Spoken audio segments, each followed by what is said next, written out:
Matthew chapter 14. At that time, Herod the Tetrarch heard the report concerning Jesus, and said to his servants, This is John the Baptizer. He is risen from the dead. That is why these powers work in him. For Herod had arrested John, bound him, and put him in prison for the sake of Herodias, his brother Philip's wife. For John said to him, It is not lawful for you to have her. When he would have put him to death, he feared the multitude, because they counted him as a prophet.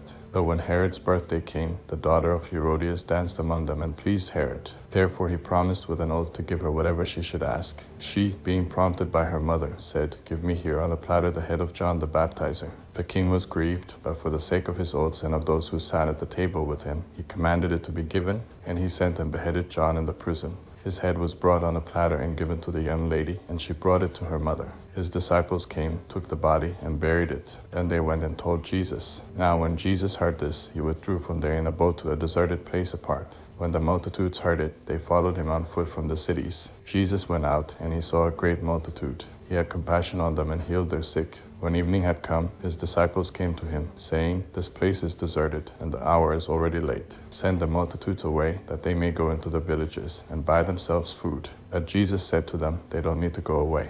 You give them something to eat. They told him, We only have here 5 loaves and 2 fish. He said, Bring them here to me. He commanded the multitudes to sit down on the grass, and he took the 5 loaves and the 2 fish, and looking up to heaven, he blessed, broke and gave the loaves to the disciples, and the disciples gave to the multitudes. They all ate and were filled. They took up 12 baskets full of that which remained left over from the broken pieces. Those who ate were about 5,000 men, in addition to women and children.